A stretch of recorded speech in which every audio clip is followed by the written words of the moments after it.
Doesn't want to go around the back of this red. Oh. Foul. The miss. Ronnie O'Sullivan, 4. Disaster. Joe Perry now can Ronnie pot this red and get on the black left of the blue.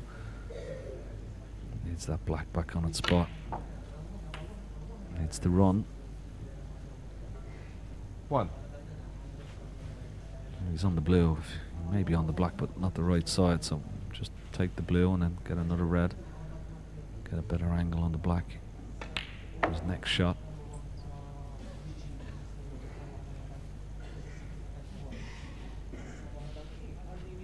Six.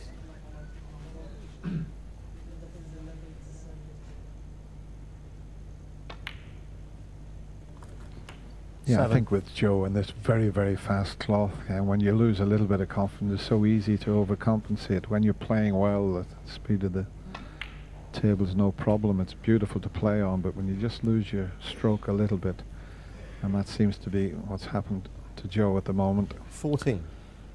Yes, I think maybe still real those few chances in the first session, Dennis. When he was leading 4-1, he was certainly playing so well. And just missed a couple of vital balls at the wrong time.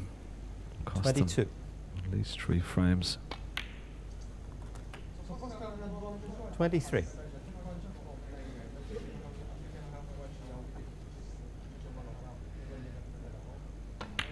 But you always feel, as long as your opponent needs 2 frames, that you're in with some sort of chance, but he would really have 30. to up his game after the mid-session interval. You'll have a little time to think about it, because 31. the odds are that he's going to lose this one as well.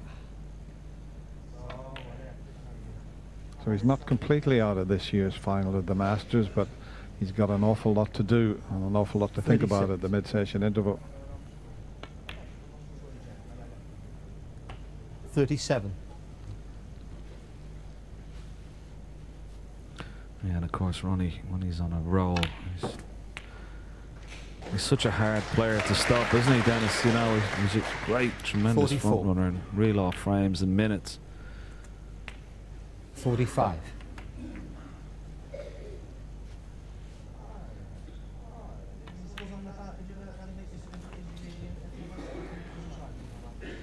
He was 4-1 down. He's going to go 8-4. 52. 2 frames away from a 7 Masters title. Incredible. 53. This is 12th final in 20 odd years. Incredible record here. Well, he just loves playing at this venue. Well, he gets support wherever he goes 58. in the world, but in the London area 60. especially. But he is a delight to watch when he's 63. buzzing like this.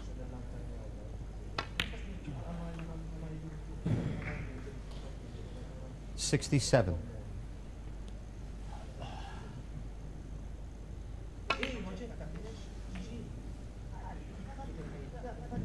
72. That's his highest break of the final, believe it or not. But it's about winning the title, and that's what he's after here. 78.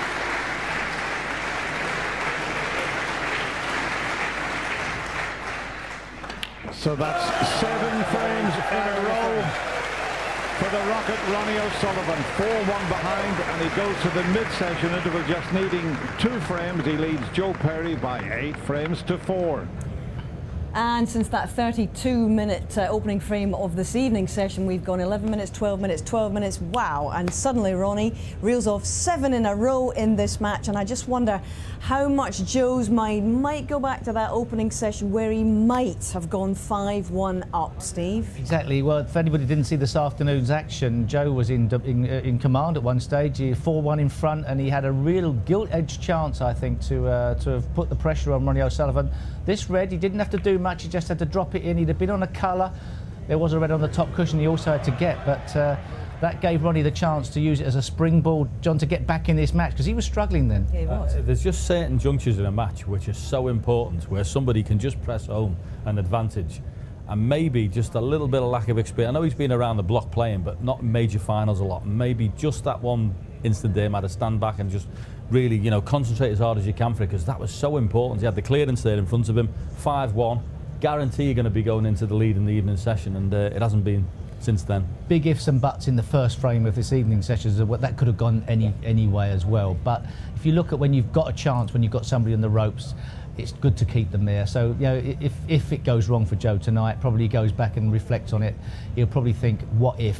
Yeah, and is that an experience? Is that a question of experience, or is that just the heat of the moment, guys? Well, it's the heat of the moment. You know, you could argue that it's sort of like seeing the winning post too early. There's a number of things. It could be just he missed it, but who knows? And also not getting Ronnie O'Sullivan in the final, which is not really a big help, is it? Let's be honest. That's true, but he's got such a fantastic record, as Ken was saying in commentary. But this Snooker Masters is the second longest running event in snooker, been going since 1975, and I'm sure many of you have got some wonderful memories over the years, from Kirk Stevens' white-suited maximum to Ken Doherty missing the black for his maximum.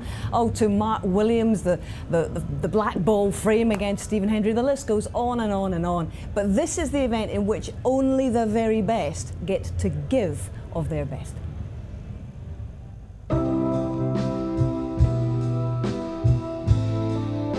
Kirk was in his white suit, played against Jimmy White in an absolutely classic match.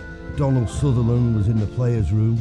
He'd come down, and I thought, just shows you an actor. First game he's ever come to watch, he's seen a 147. This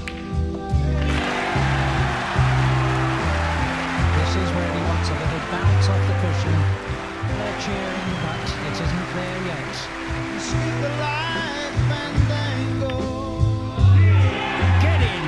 Lovely! Super!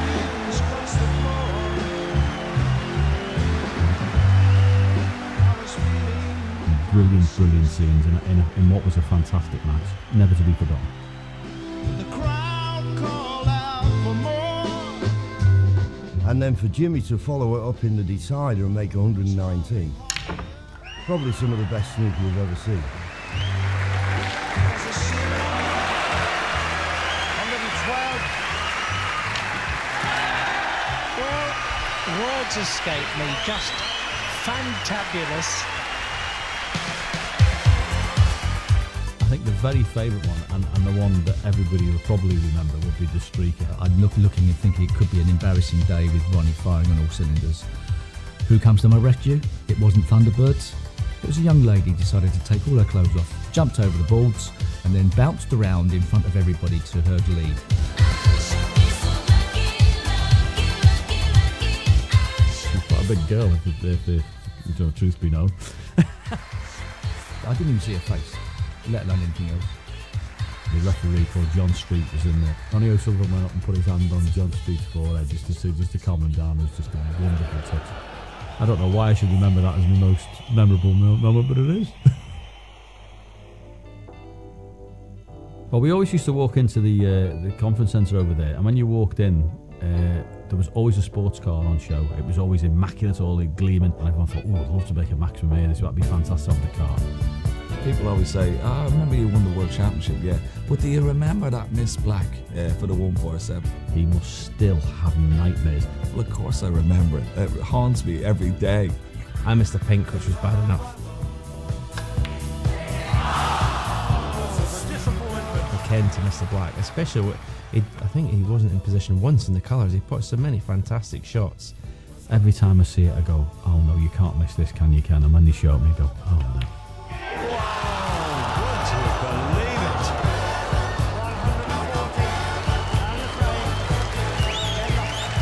That's painful. I still don't believe he missed it.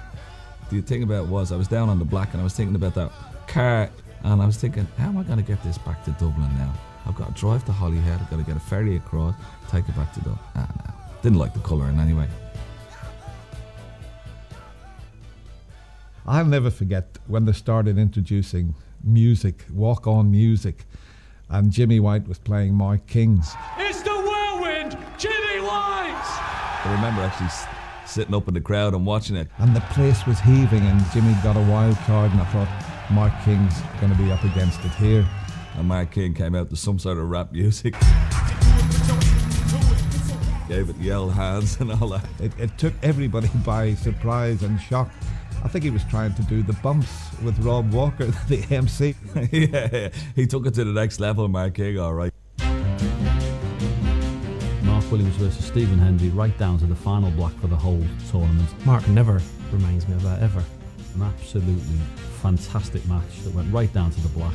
I should have won that match maybe 9-4, 9-5. This is not an easy shot. I remember Stephen playing a shot across the table, which it rolled off slightly. And you know, I know playing that sort of shot, if you play it slow, that's exactly what can happen across the nap. He missed it.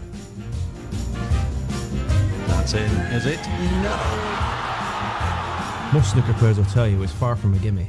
And it was a lot smellier than it looked on the TV. But yeah, I didn't hit it as smoothly as I would like. Yeah, it's, I'll still say it ran off a little bit, but. And then Mark Williams knocking the final black in to win. And a tremendous cheer, really deserved for young Mark Williams from Wales. What wonderful theatre that was.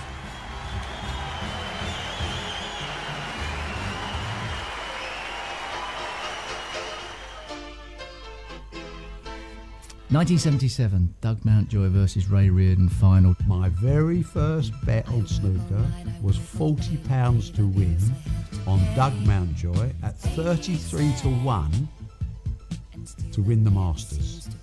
They both played some what we consider now to be pretty average snooker, but at the time was power snooker. They were knocking in 50s all over the place. It was snooker from the gods. Doug Mountjoy did the business and also potted a great pink from the bulk area to win it. It was just a great shot to try, remember that. And Barry Hearn, as usual, had backed Doug Mountjoy and won a fortune, as is his way. And I won 1,300 quid, and it paid for my curtains, my washing machine and my fridge for my house. So Doug Mountjoy, thanks mate. And Bill the Cap lost his cap. I'll explain. Bill the Cap was one of the Romford Raw who used to come to all the matches, loved the game of snooker, but nobody had ever seen him without his cap on, a flat cap. Somewhere down the line in excitement, his cap must have dropped off. And he went, "Where's me cap?" And we all just collapsed in laughter, with a fit of the giggles. Nobody had ever seen Bill the Cap without his cap. It all kicked off after that. We were up till 4 or 5 minutes past 10. What a night we had. Oh, fantastic memories. And actually that final, those two were combined age 85, I think, and only this one, combined age 83, is actually younger, I guess. It's quite an interesting match, but I tell you what, I bet you young Mark Williams is texting Stephen Hendry as we speak. He's never let him forget it, has he? I mean, he never will. Don't worry about that. They're still at it now all those years, and Steve was still saying it rolls off, and the two of them always been at each other. Ken's miss on the black, didn't like the colour of the car. Some excuse, eh? Matthew Stevens' face. I know, Oh. it was classic. But that's what the Masters does. It is just the best, producing their best. Yeah, it's produced some magical moments over all of the years, and you know, because you're seeing the well-known players all the time in the matches, you know, not only the matches great, you know, some good memories as well. We've got some great memories this week, and you've been voting for your shot of the tournament so far, and the results are in. In third place, you voted for shot A, the positional shot by Ronnie. Now, what is he going to attempt here on the green? Is he going to try something a bit special? He is. He is. Look at the action on that cue ball. What a positional shot that is, by the way. Oh my goodness. Oh my goodness. What a shot that is. To get the work on that with the side round the angles, what a shot. In second place was shot I. Ronnie again, his phenomenal pot to get out of trouble against Marco Fu. Not often Ronnie thinks about a shot this length of time, but it's very understandable here.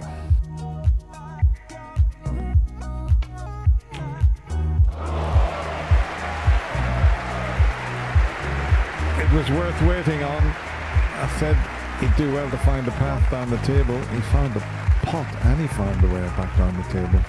And he's on the ground. Take it back up to the Revs.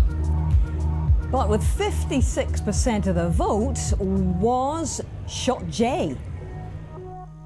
Even if he got to that right-hand side cushion, he's got the blue to miss, he's the yellow to miss, the green. Good luck. Good luck. Good luck. Oh. Good luck with this one. Oh. Great shot. What a shot. He practically got a standing ovation for that one. So congratulations to Joe, and thanks to everybody who voted in this year's Shot of the Tournament competition. John, in agreement? Brilliant. All the snooker fans, they know the right shots. That's definitely the one to win. Actually, there was the brown that he potted in the final frame decider was also a fantastic shot as well, and the blue. In fact, that final frame drama last night till 11:30 at night. Okay, we're a bit punch drunk after that, but it was a magnificent end to the match against Barry, wasn't it? It certainly was, and I think probably Joe didn't get to sleep too early last night, but he came out all right this morning, so he can't really complain from that perspective. But it's been a great journey for Joe this week anyway, especially coming into the tournament with very little form as it is. Okay, well it's still the Waterford Crystal Triangle that both of our finalists are playing for tonight, but whoever hoists it this year will be officially lifting the Paul Hunter Trophy.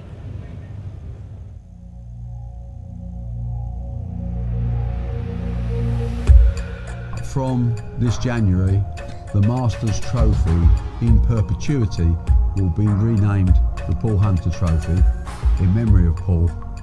And I think again, snooker fans around the world will appreciate that gesture to a great, great play. I'm so pleased that we corrected, I think, an earlier mistake in a way of not naming something in Paul's memory, and of course the Masters was his domain. Keeping his name alive, and by naming this trophy, you know, every time the Masters is on, it's going to be called the Paul Hunter Trophy forever and ever. Yeah, I think it's great. You know, I think it's right. You know, he's a great character for our game, great guy, sorely missed, and you don't want characters like that being forgotten.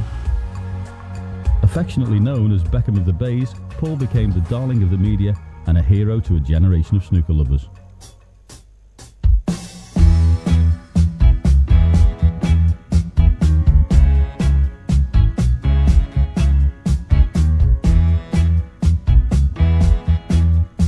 He was a full of life sort of kid. You know, he enjoyed himself, and he also, when he was on the table practicing, he was very dedicated. He was a really terrific player. He was getting better and better. He just enjoyed life, had fun wherever he went, very, very laid-back character. Yeah, just a great personality, well liked by everybody on the circuit, and a great player as well, you know, a fantastic player. He won it 3 times, and each time he won it from ridiculous scores behind. He was 7-2 down to Fergal O'Brien, 7-2 down to Ronnie O'Sullivan, and I think he was 6-3 down in his other one. So, you know, and he sort of made the Masters his own. It's such a difficult tournament to win. I remember the match, you know, I remember playing good in the afternoon, went 6-2 up, and you go into a little bit like it's mine to lose sort of mode, and I got a bit defensive. And, you know, against most players, you could probably, you know, scramble your way over the line. But Paul kind of come out, sensed it, and started attacking me, and had a lot of bottle. And yeah, he had the game to win the world title. He would have suited the modern day game more. In today's game, they're much more attacking, and that was what his game was about. In my mind, no doubt he would have been a world champion. He had all the game. There's no doubt in my mind he would have been world champion. Paul Hunter sadly passed away on October the 9th, 2006, 5 days short of his 28th birthday.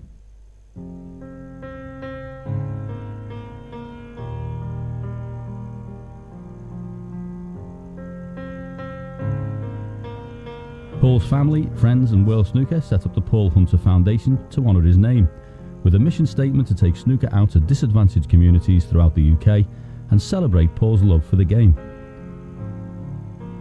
10 years on, having achieved so much, Paul's father Alan, together with coaches and youngsters from the Paul Hunter Foundation, are here in Alexandra Palace for a very special Masters. I think it could be a bit emotional, seeing all of Paul's friends and colleagues. It's going to be special. It's such a great honour, a great tribute to Paul's memory, and a great legacy for his daughter Evie Rose. Paul loved the Masters. It was his tournament in his time.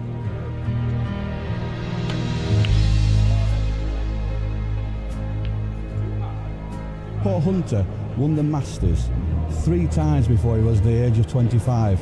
One of our objectives is to put smiles on kids' faces, get them back into the game, and ultimately, if we can get one of them to be a champion, just like Paul, it'd be fantastic. I'm getting emotional now just talking about Paul, you know, and about the impact that the foundation has on young people's lives. You know, in today's society, Paul has changed the lives of so many people. This is his competition, this is Paul's. The finals with Ronnie in particular, I were only a boy, but that's why I'll always remember Paul, the Masters. We know he'd have won a world, but the Masters, he did the job, he got the titles. That can't go away now, it's there on the trophy. It might be a bit emotional. Oh, we'll have to wait and see. So would you please welcome Alan Hunter and the Paul Hunter Foundation players. Good on the powers that be for actually taking the bull by the horns and actually saying, yeah, it's time to call it the Paul Hunter Foundation Trophy. It's sure to be an emotional day for all of us in the snooker family. A day to celebrate a very special Masters champion. Well played, the champion, Paul Hunter.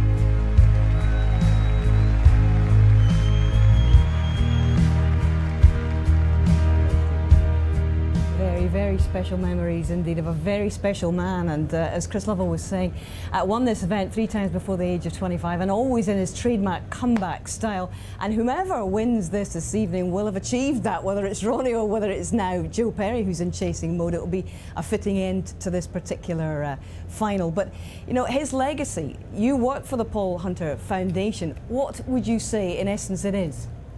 Well, his idea was, as we said, to get kids to play snooker for free, get them off the streets, and I think Paul will be amazed at how long that's continued, and to see the enjoyment that kids get. We give as many free cues as possible, actually get a cue themselves, some from disadvantaged families and backgrounds, and the World Snooker coaches all put their heart and soul into making sure the nights and the days they do for them are so good. It's a great community that's been built up, and all the players, when they're asked to do something for the Paul Hunter Foundation, gladly do it. Oh, absolutely, yeah. And Barry Hearn said that they're righting a wrong here this year. This is long overdue, this honour, the Paul Hunter Trophy, isn't it? Yeah, absolutely it is. And he was a lovely lad. I remember meeting him when he was a young boy, about 10 or 11, the first time I saw him.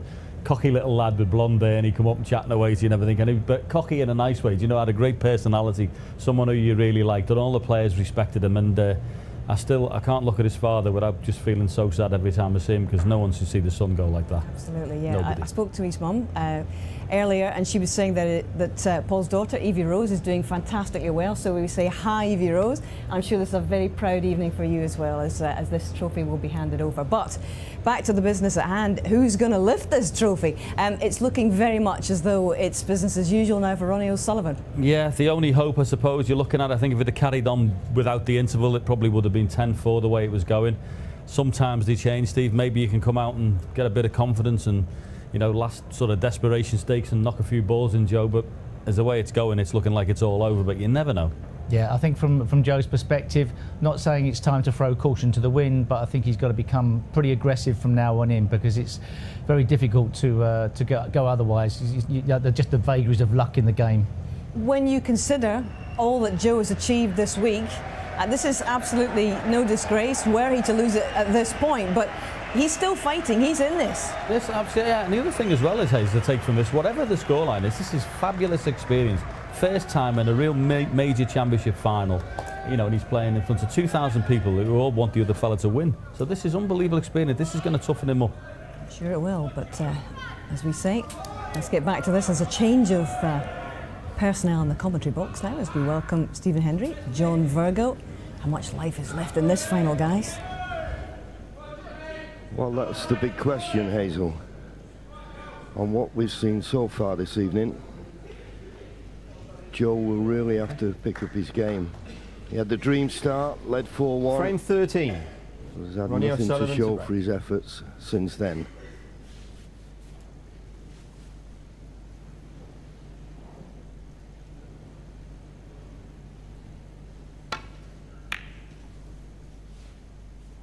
And there was quite a few murmurings backstage that Ronnie wasn't happy with his tip and was thinking of changing it at the interval. But I think the scoreline has put him off doing that.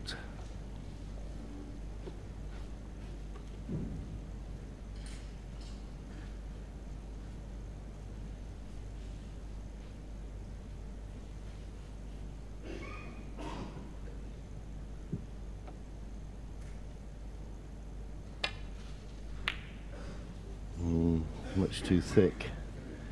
He's just not got his long pot going this evening, and sometimes that's all the chances you get.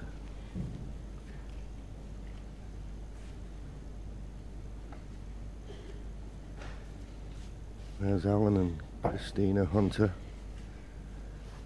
They'll be very proud that they've named the trophy after their son Paul.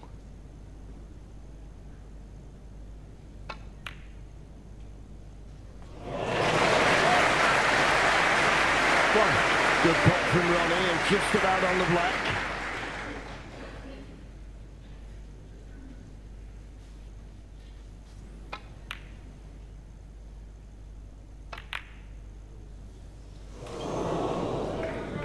Ronnie O'Sullivan 1.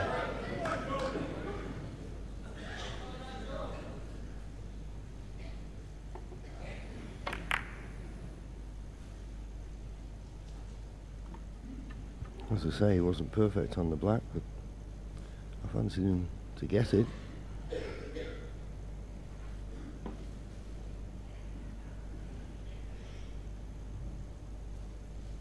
I know it goes without saying, Stephen, that Joe's got to start taking every opportunity. Not that he's got one here, but he's got to forget the scoreboard, basically, hasn't he?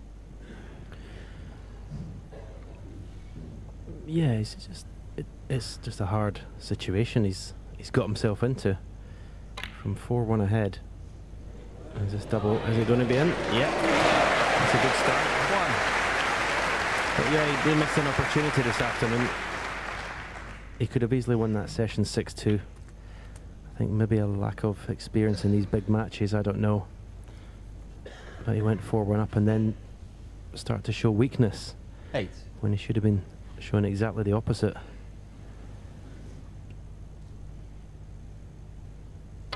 And as John Parrott said, maybe he'll learn from this experience. But he's got an absolutely perfect angle in the blue. He couldn't put that cue ball any better for going into the bunch. If he placed it with his hand, he couldn't put it in a better place.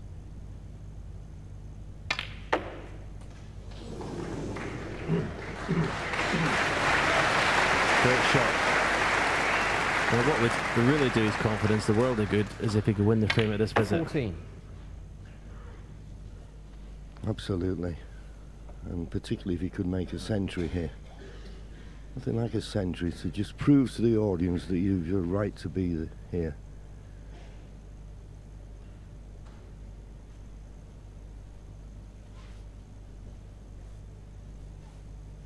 So this is a good chance.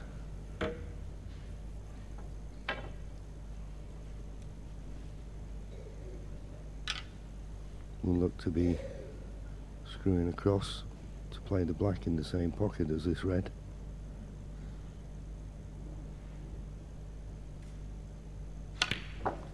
Well, and in the end he decided not to risk that and play for the 50. blue, but he's played it nicely. The only thing is he's slightly on the wrong side of the blue. He'd like to have stayed at this end of the table.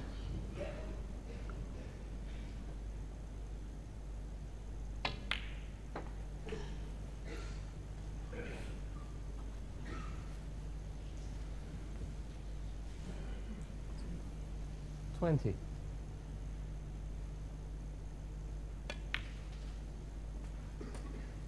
21.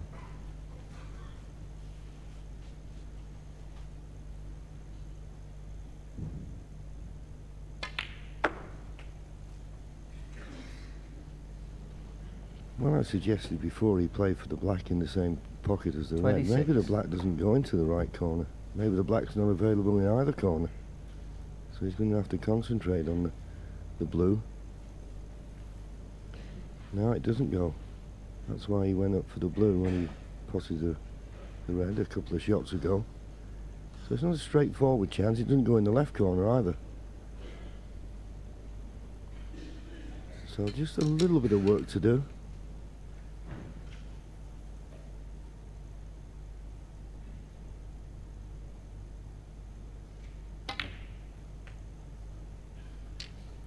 $27.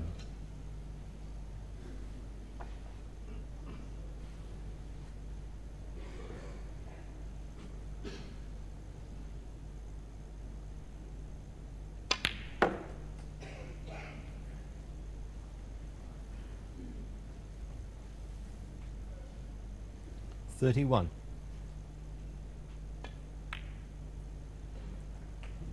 $32. Yeah, he finished perfect on that red just to roll in. You can always tell when a player comes perfect on the ball, he gets down and plays it very quickly, as he's doing with this blue. Nice angle.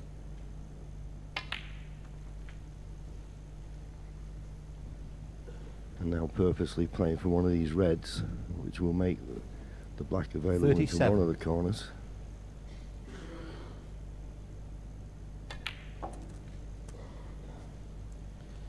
But 38. this time he's just short of perfect position on the blue.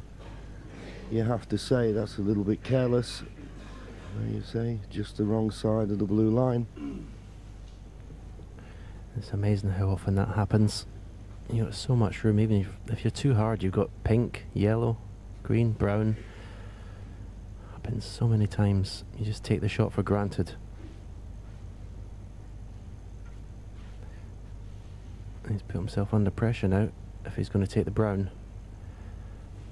Well, he's going to play the easy blue, but he's going to have the tough shot now with the red. I think I'd have been tempted to take the tougher brown now to get nicely on the red.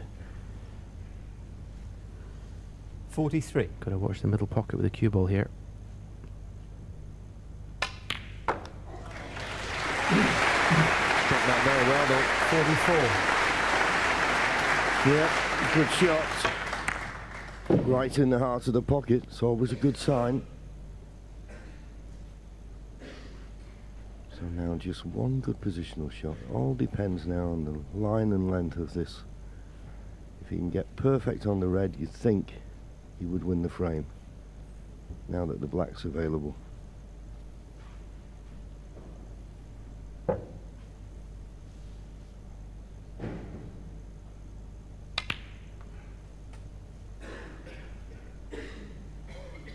Remember, the black is only available into the left corner pocket, so he may not be able to play for it here.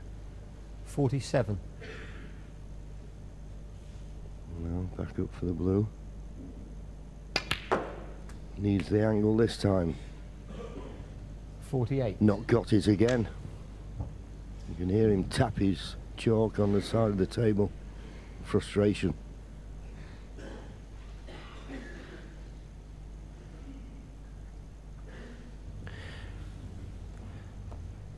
There's a shot. If he takes the cue ball in between green and brown, some right hand side, ball cushion, right hand side, side cushion, and bring the cue ball down in between those four reds. That's what he's played.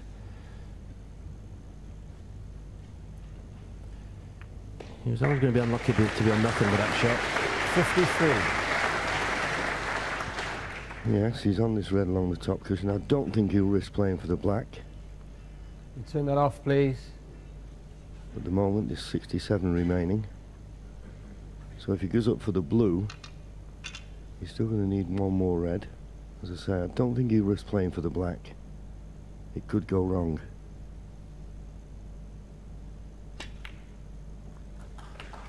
Tap. And this time, 54. He's got just the angle he needs on the blue. Just the right side of the blue line. This blue and one more red, and he'll have his first frame on the scoreboard for quite a while.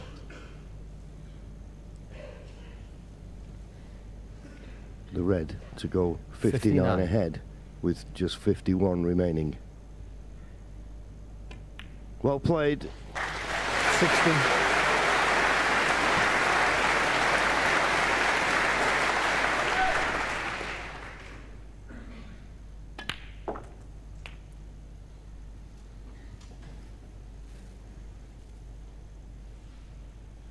$67.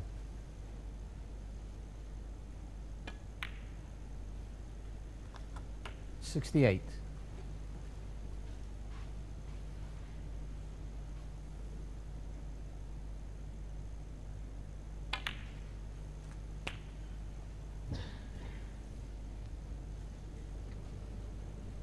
75. 76.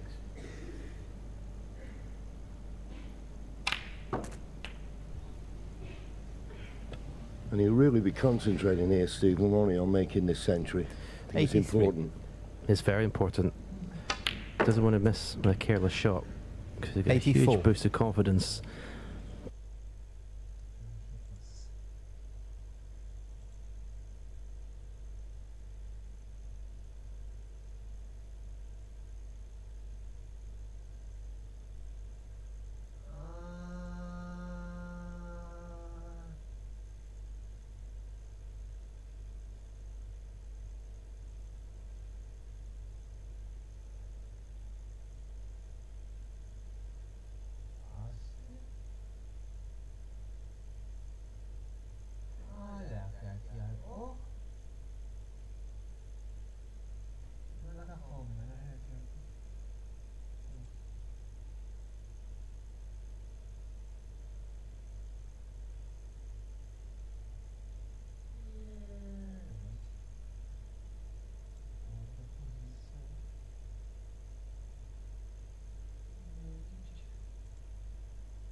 Appreciation from the massive audience if he can clear the table here.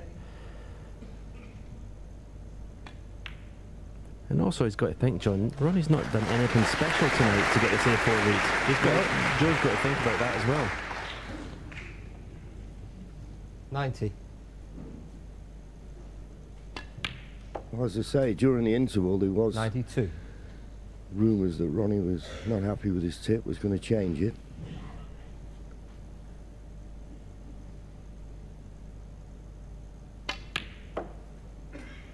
$95.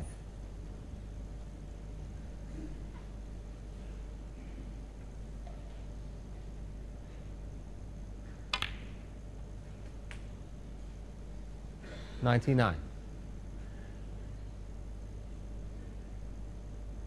Well done, Joe Perry. 104.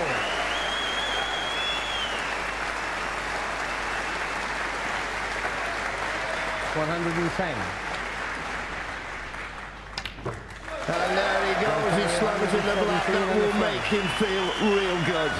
Okay, he's still a long way behind on the scoreboard, but he's shown everybody here this evening that he's up for the fight. He trails by 3, 8-5 O'Sullivan. Joe's dad, Peter, in the audience, thrilled with that one. It's the 25th century of this year's Dafabet Masters. The record in this format, without the wildcard event rounds, is 28, so we might get close tonight, you never know. But regardless of whether we do or not, it's a 5th century of the week for Joe Perry. And what a response, having watched O'Sullivan knock in 7 frames in a row, John. Fabulous character, really is. We say sometimes, you know, that the interval can come and just change it slightly, but he's come out with a a better attitude there. You can see that he's not. He wasn't sort of within himself there. He got his chance, knew full well if I can score it. And the boy said on commentary, if he can make a century here, that's great, because you know, winning one visit, it's exactly what he's done. Well done him. Yeah, absolutely. And second century of the match here. Yeah, and I like the ending as well. He knocked the black in with a bit of venom. And I think, in a way, the way I'm thinking about my own, you know, when you're under a bit of pressure, how you can get out of it. You've got to start hating a bit. You've got to start having a bit of attitude in your game. Not necessarily yourself, not with your opponent, but just getting a bit stroppier, right? And a bit like, it's me. It's all about me, me, me. So, and if some way, if you can change the atmosphere. Don't worry, you did it. Yeah, I know. you even said venom with a bit of venom, actually. Yeah. Yeah. The way to get back in this is to go into his own, not his shell, but go into himself and start looking nasty around the table. Okay. Right. I wonder if you could convey those vibes to Frame Joe. 14. There we go. Joe Perry to break. 3 frames in it again.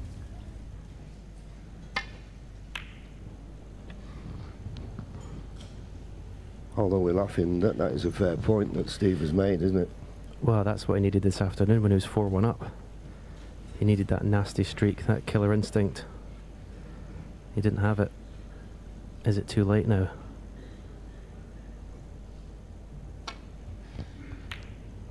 Lovely shot. Needs to stop short to the baulk line to be on the baulk collar. Is it going to pull up? 1. Not quite. Just an inch too far. Ronnie O'Sullivan 1.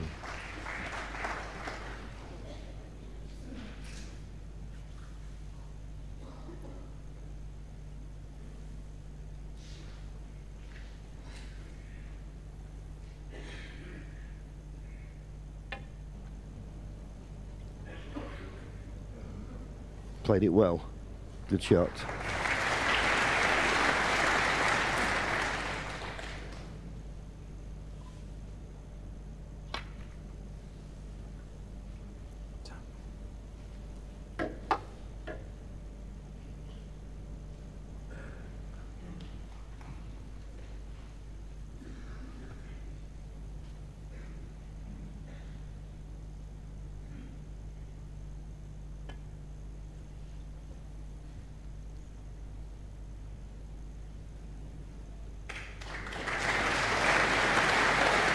Looks like a touching ball. Touching ball.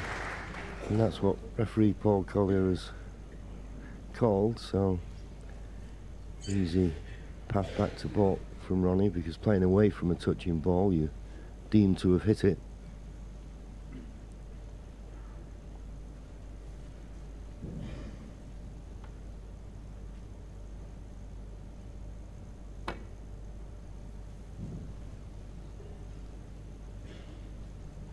Good length with the cue ball.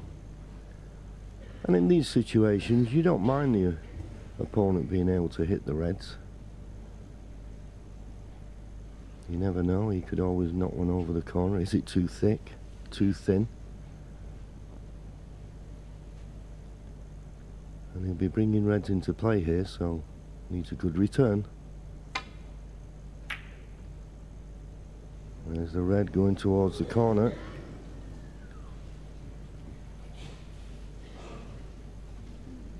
Ronnie coming over and look. It looks mighty thin though.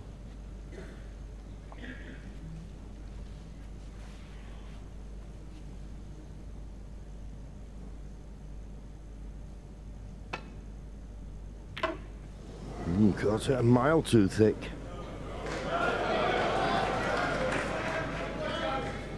You can see on Ronnie's face what happened there.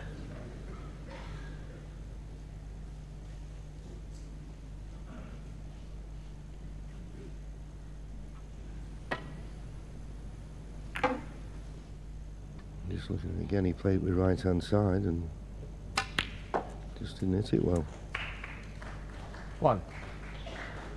Joe's just about got the angle on the blue.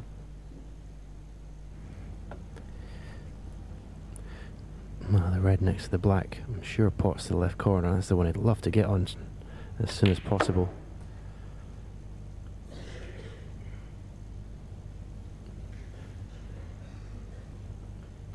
Six. Good chance, this. especially coming hot on the heels of making a century at the last frame.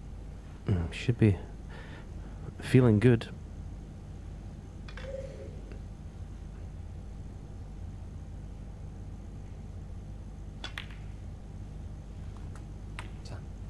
Seven. On this black, he's got to be wary though that he doesn't make contact with the red that's near the top cushion.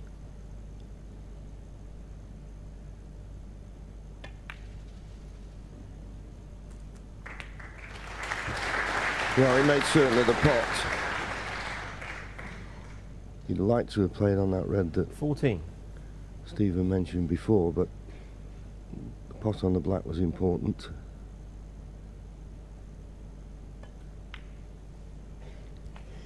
$15. Just feel here he needs just that one good positional shot.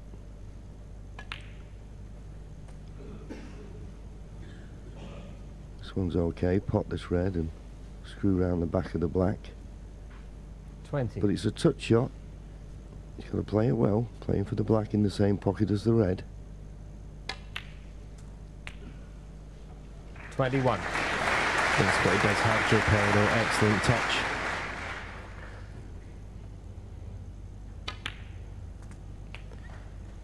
And now on the red. 28. Has been the sort of 29 barrier against winning this frame, making it a comfortable chance in one visit. Straight screw back shot for the red to the same pocket.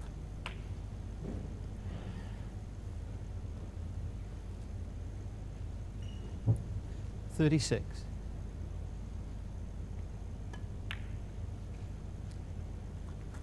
37.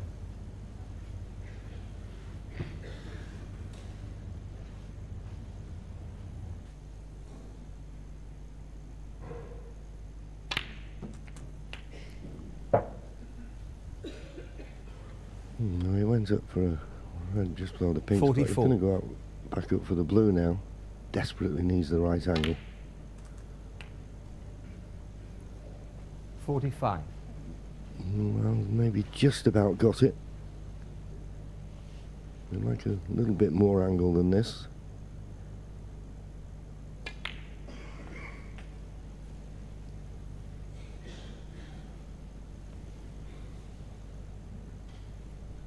$50.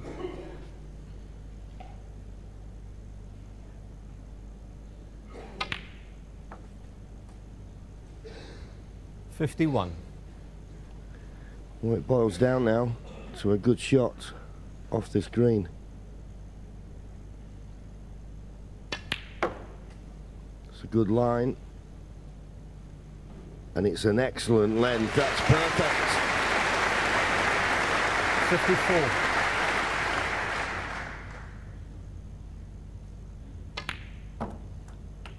55.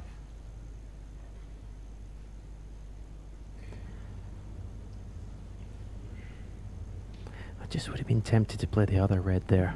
It just means you would leave more room to get properly on the black. He's left himself with just a slightly awkward angle. If it was perfect, he would have played it by now.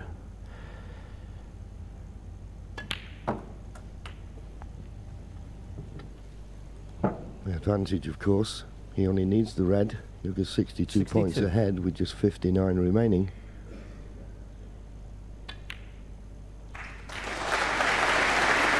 He's on a roll now. He's Joe Perry.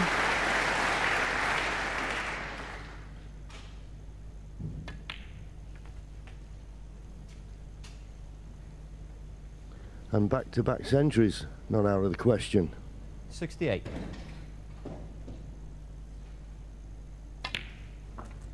69.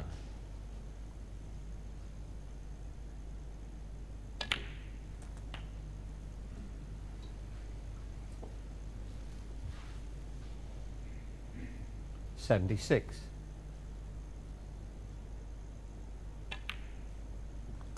77.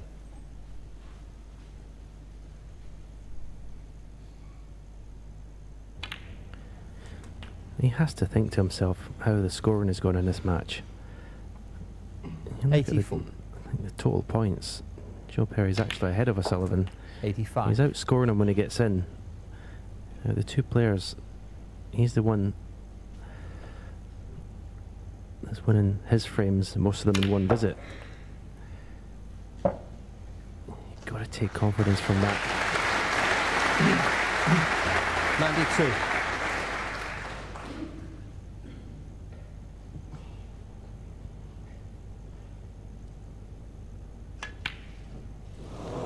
Oh, well, that's a pity, but nevertheless, 92 on the front. mistake from Ronnie. And Father Peter, his son's starting to play. He's now just 2 behind. 8-6. He obviously heard that lecture on venom from Steve Davis, because I tell you what a difference, what a complete turnaround, and what a very strange match in its ebbs and flows here. Yeah, and the interval, as I say, if it had stayed out of there, this would have been 10-4. And it's changed completely. His attitude's come out. He's hitting the ball better than he's hit it in the match. I agree with Steve. He's got a lovely touch. All the positional play is absolutely perfect. His focus is totally there. And the thing to turn this match around, he's got to play no-miss snooker, and he's got to get some help from his opponents. At the moment, that's what's happening. The momentum shifts are difficult to explain, but I guess that Joe's not going to question that right now. And the change in attitude, perhaps, the change in form in the last couple of frames is very marked indeed. Yeah, I mean, very impressive the last 2 frames, but what you could say is that Joe's played well when there's not much expectation on him, that he's the underdog, and he's easier to play from behind. So even though those last 2 frames have been wonderful, I'd be far more impressed if he wins the next frame. Well, this is the situation that we found ourselves in, not quite on the brink last night against Barry Hawkins, but 2 frames to 5 behind against Barry, and needed a snooker in the next frame, got it, and somehow extraordinarily clawed his way across the line. I wonder how much solace, how much comfort, how much inspiration you take from having come through a match like that in this situation. But there's nothing better than having table time, is there? So yeah, he should be able to continue if he gets the opportunities. He's had the last 2 frames. But the thing is, my next points after Stephen made it there. 8-4 behind, 8-5, 8-6. Then you start thinking, oh, I'm back in this match here. Do you keep up with the same? Can he play with the same attitude, the same freedom he's played in the last 2 frames? That's the question. Frame 15. Let's find out. I don't think he can avoid After Sunday night, you that, just cannot beat it.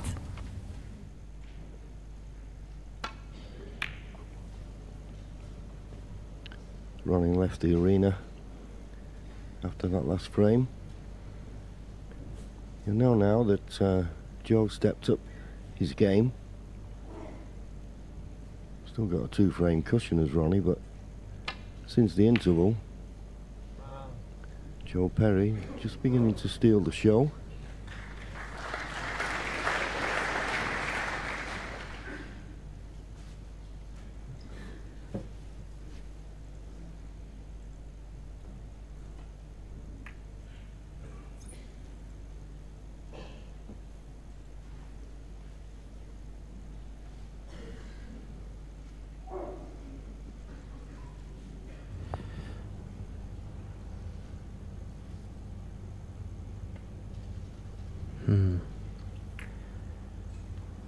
I wonder who's going to be the first player to play the aggressive shot.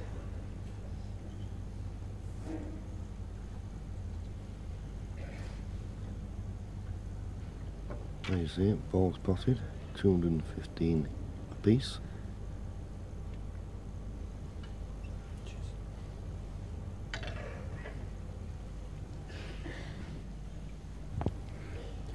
You see,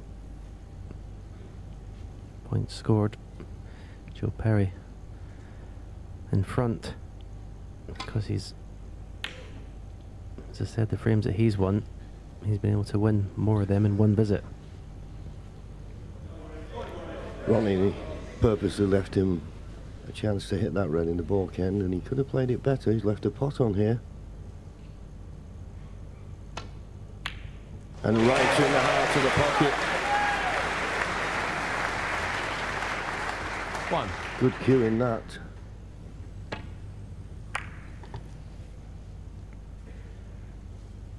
Red. at the bottom of the bunch will go to the left corner, so a top spin, maybe a touch of right hand side. This looks absolutely perfect. 4. So now it needs an angle in black.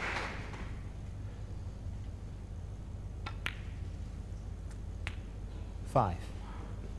No, the red that's to the left of the bunch, stunning to that, which he has done. Excellent shot. You can't play that with screw back because the cue ball ends up back in the black cushion. 12. Yes, and all you're looking for is a red to continue with. He's got one to the right middle. He's going to do a little bit with the cue ball. Can't just drop it in.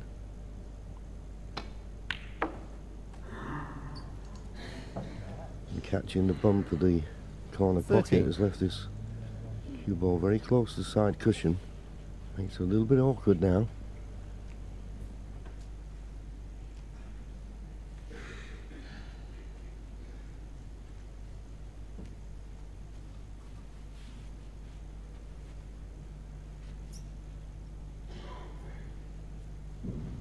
One of these type of shots, if you can pot the blue and avoid the in-off, then it's a natural to come off 2 cushions and play on the red second right on the table. But it still needs potting. Ah, stroked it in beautifully. From Mark. Big chance this. Only had first goal, so to speak. 18.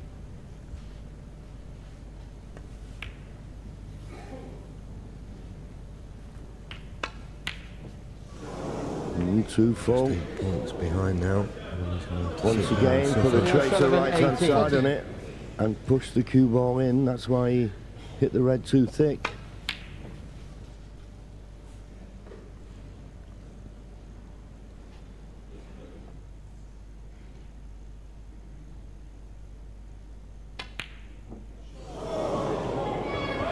And that's exactly what Steve Davis meant when he was saying he'd be more impressed if Joe Perry can win this frame. It's alright winning the last 2 frames when you've relaxed a bit and you're out of feel, you're out of it, but that was a chance to keep the pressure on. 1.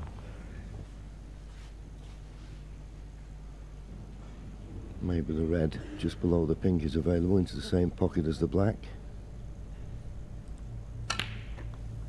That's what he's played for. Just about on it, but he'd like to have been straight on it. 8.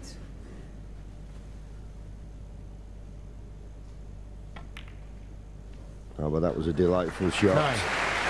Judge the cannon on the pink to perfection.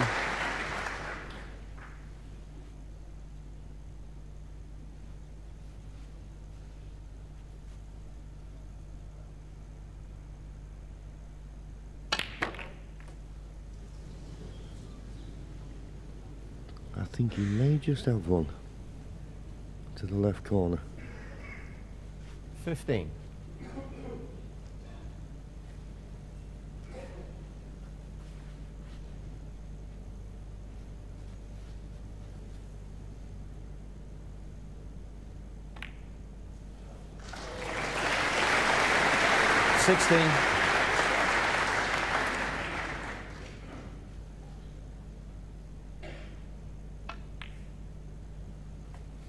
He sets out the last 2 frames and watch Joe Perry 21. make 100 and a 90 odd.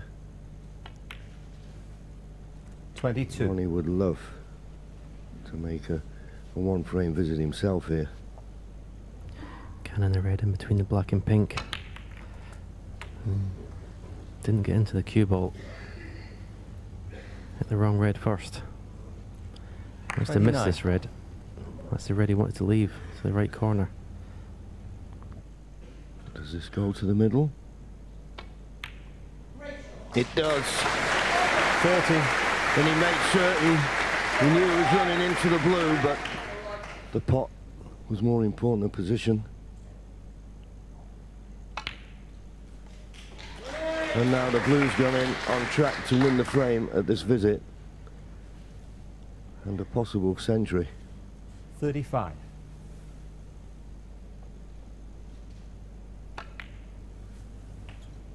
36. Damien Hirst there, great friend of Ronnie's, and Ronnie always tells me that he keeps him happy during 41. The intervals.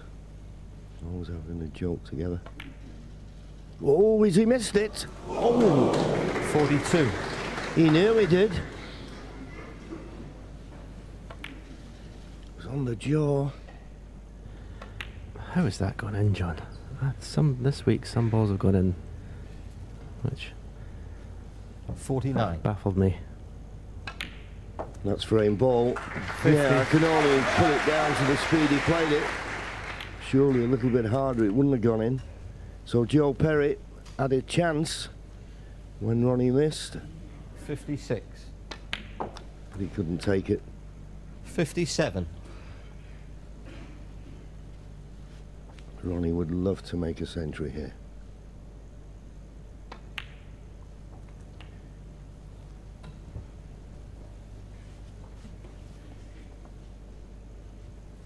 $64. 65.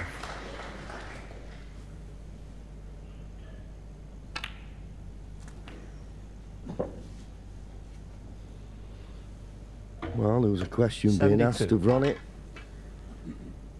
And at the second chance, has taken these really 73. well.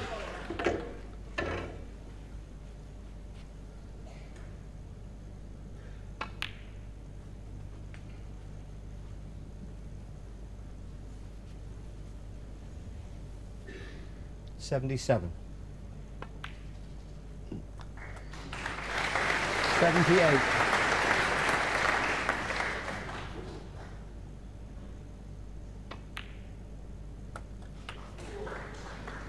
The standard has certainly risen in the last 3 frames.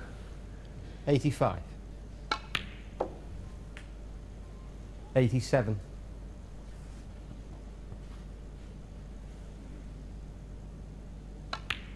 This will be the first century 90. of the match for Ronnie. We've seen breaks of 92 in the last frame and 117 from Joe Perry.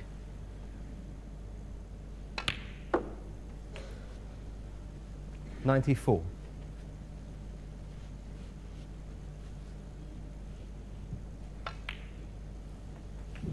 99.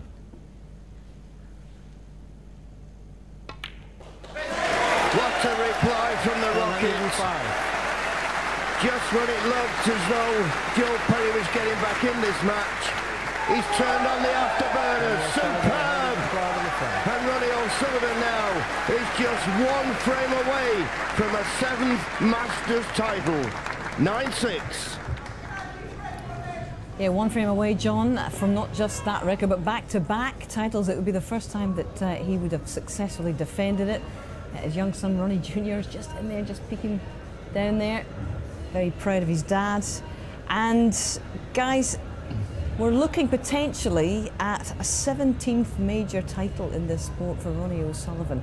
And his competitive instincts are really showing through. It's his first century of the match, only his 3rd of the week, Steve. Yeah, and vast experience to sort of break a heart a bit, you know, with Joe's perspective. He had a chance. He wasn't a clear-cut chance at one stage. There were still a few reds open. He put a great pink, John, and smashed into the pack of reds and really forced an angle and opened them up enough to make it a clear-cut chance. And I think he's just such a great talent in all departments. Under pressure, other players perhaps would have tried to wheedle balls out there, but he really tried to force the issue. And you've got to cue those beautifully, get right through them just to get any work out of the cue ball, because it was virtually straight there. Beautiful shot, chipped the red in the corner, kept the break going, but a wonderful way to sort of stem the mini revival from Joe Perry. Yeah, and after that Renaissance, Joe now knows he's got to win the last 4 if he's to overtake this fella. It's been done against him by Ronnie in the World Championship. Joe led 11-9. Ronnie won the last 4 to beat him 13-11, so he knows it can be done, but he's just not done it yet. In fact, the last victory Joe had over Ronnie Frame was 16. 9 Joe years Perry ago. to break. So a long time. A mountain to climb now for Joe Perry.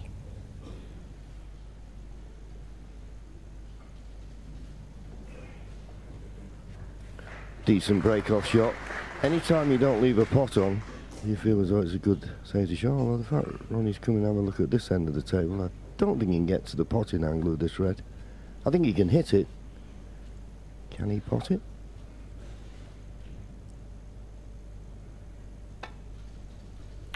No, just had to play the containing safety.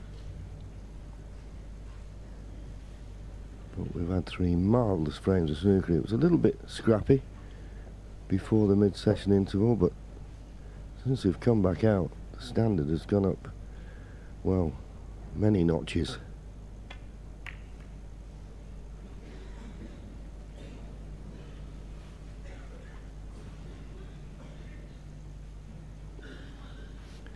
Former leader of the Labour Party, Ed Miliband, he was chatting to Ronnie at the interval, telling him how well he was doing.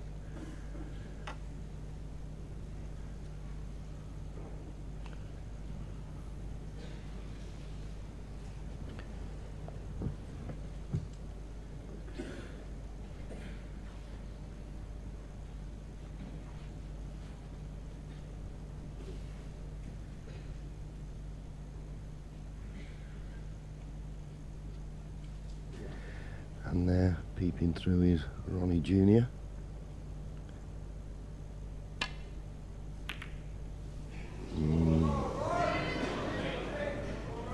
He's got away with it.